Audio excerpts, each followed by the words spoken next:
Še vedno hodim po vlažnem pesku in plosko pritiskam na zgodovino morja.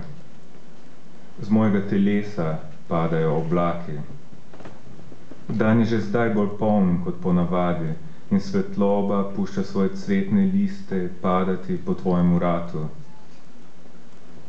Nekoč sem videl ljudi nositi debele šope 1 meter visokega pora.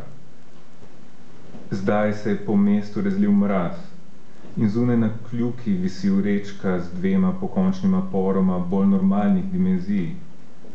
Medtem pa se na lupini školjk delajo vse manj vidni biseri. Ob koncu leta se vse spet vrača v ustaljene tirnice. Okoli mene se bočijo zanemarjene misli.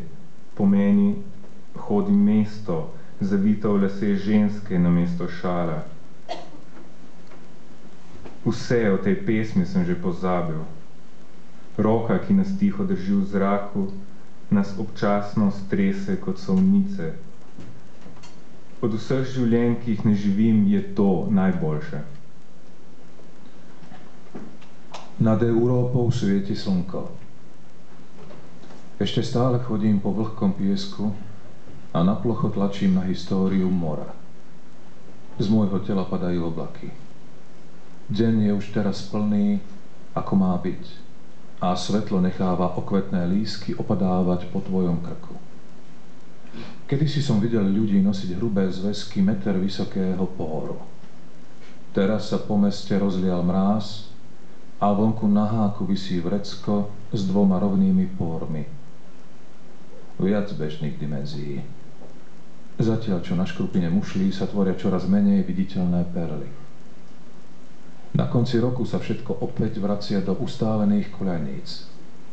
Okolo mňa sa klenú zanedbané myšlienky.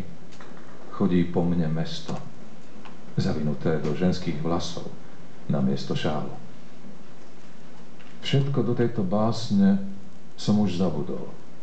Ruka, čo nás ticho drží vo vzduchu, nami pod chvíľou zatrasie ako solničkou. Zo všetkých životov, ktoré nežijem, je tento najlepší.